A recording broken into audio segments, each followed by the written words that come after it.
Bonjour à toutes et à tous, bienvenue chez Ophi Invest-M pour notre point hebdomadaire de marché. Alors les tarifs douaniers, quand il n'y en a plus, il y en a encore. Et la semaine dernière, la grosse nouvelle qui a fait significativement bouger les marchés et j'irais un peu doucher l'euphorie ambiante, c'est l'annonce par Donald Trump de nouveaux droits de douane de 100% sur les importations chinoises à partir du 1er novembre. Alors cette nouvelle mise en place de tarifs douaniers fait réponse à la Chine qui, de son côté, avait mis en place projetait de mettre en place un contrôle des exportations de matières chinoises ayant plus de 0,1% de terres rares. En gros, tout le secteur des semi-conducteurs et de la défense était impacté. Donc les marchés ont réagi assez vigoureusement avec cette nouvelle, avec un marché action américain qui baisse de plus de 2,5%, un marché européen dans son sillage, avant de se ressaisir au début de cette semaine, dans la mesure où Donald Trump semblait donner en tout cas des signes d'ouverture. On est à nouveau dans un rapport de force et une négociation, et Scott Bessent a validé ce week-end qu'a priori la rencontre entre Xi Jinping et Donald Trump, un temps annulé, serait à nouveau sur le devant de la scène dans les jours qui viennent. On est donc encore dans un bras de fer, une négociation, et comme on l'a évoqué à plusieurs reprises, les droits de douane, c'est un sujet qui n'a pas fini d'interagir entre les États-Unis et l'ensemble des autres pays, provoquant un peu de perte de lisibilité, sans doute de la fluidité des échanges, donc un peu moins de croissance, et certainement un peu plus d'inflation, même si celle-ci, une fois les tarifs stabilisés, sera plutôt ponctuelle. Un point qui est important quand on observe par exemple la baisse des exports chinoises vers les États-Unis ou l'augmentation du reste de l'Asie du Sud-Est vers les États-Unis, qui montre qu'il y a un peu une réorganisation des chaînes de production, ou quand on voit le Mexique met des droits de douane sur les voitures chinoises, ou l'Europe sur l'acier, sur les importations de Chine, on sent bien que le rééquilibrage à l'occasion de tous ces droits de douane est loin d'être fini, et que les répercussions, peut-être, on l'espère en tout cas un peu plus à bas bruit, dans les semaines, mois et trimestres qui viennent, auront un impact qui est plutôt, a priori, un peu baissier croissance. Ça nourrit et justifie le scénario de ralentissement économique progressif qu'on a sur la zone américaine.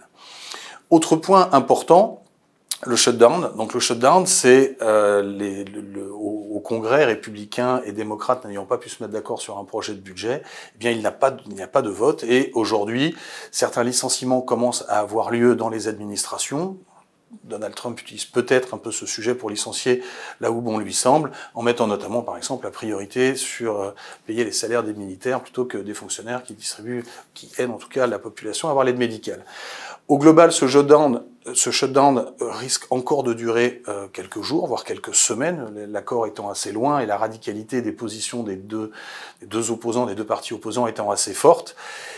Historiquement, l'impact en termes de croissance n'est pas forcément très élevé, 0,1% à peu près du PIB américain pour les épisodes les plus longs, notamment celui en 2018, déjà avec Donald Trump. Néanmoins, ça participe un peu de la désorganisation complète du sujet, et cette désorganisation, elle est un peu problématique pour la Fed, qui, outre le fait d'être un petit peu assailli par Donald Trump sur son indépendance et la nomination de ses gouverneurs, n'a plus forcément beaucoup de statistiques à sa disposition pour mesurer l'état de l'économie américaine. Alors de notre point de vue, ça ne devrait pas empêcher la Réserve fédérale de faire son acte de politique monétaire lors du prochain FOMC. On attend, nous, plutôt une baisse de 0,25, probabilité renforcée sans doute avec le manque de visibilité et la désorganisation que provoque en tout cas marginalement le shutdown.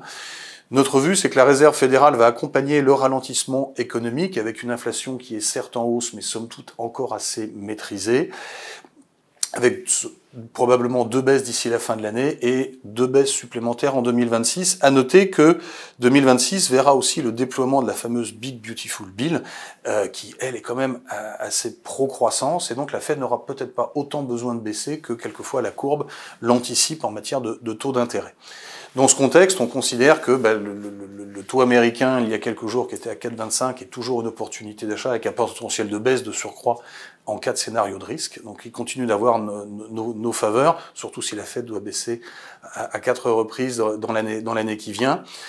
Et si maintenant on traverse l'autre côté de l'Atlantique, bien en Europe, une BCE assez lisible, à peu près à son plancher, peut-être une baisse supplémentaire, mais encore, ça sera calibré en fonction de la croissance qu'on attend à une réaccélération progressive à partir de 2026 sous l'effet des plans. Le sujet, il est français en Europe, c'est dur d'y échapper quand on habite en France.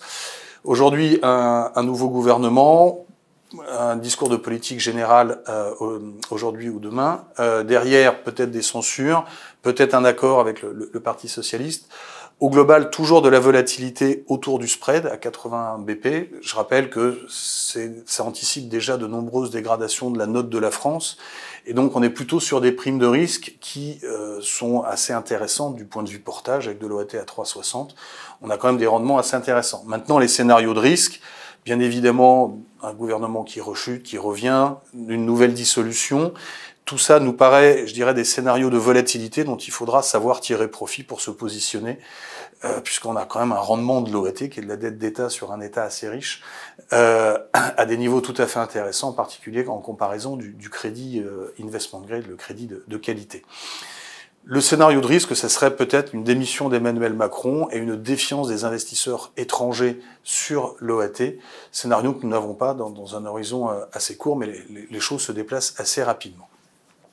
Enfin, dernièrement, pour conclure sur les marchés actions, la baisse occasionnée par la déclaration de Donald Trump pas laissé forcément beaucoup de temps ni d'amplitude pour se repositionner. Au global, notre position sur les marchés est toujours neutre. On considère qu'on a fait l'année à peu près en termes de performance. Maintenant, 2026 va quand même être plutôt positif en termes de croissance, donc avec des résultats qui sont associés, et même sans extension des multiples, il y a des performances à aller chercher.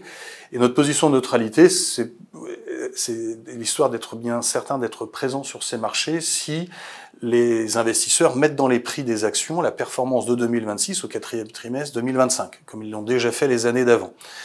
Par ailleurs, si des scénarios de risque devaient se matérialiser, pour nous, tout trou d'air est à mettre à profit pour se surexposer dans l'anticipation des résultats et des performances qu'on pourra attendre en 2026.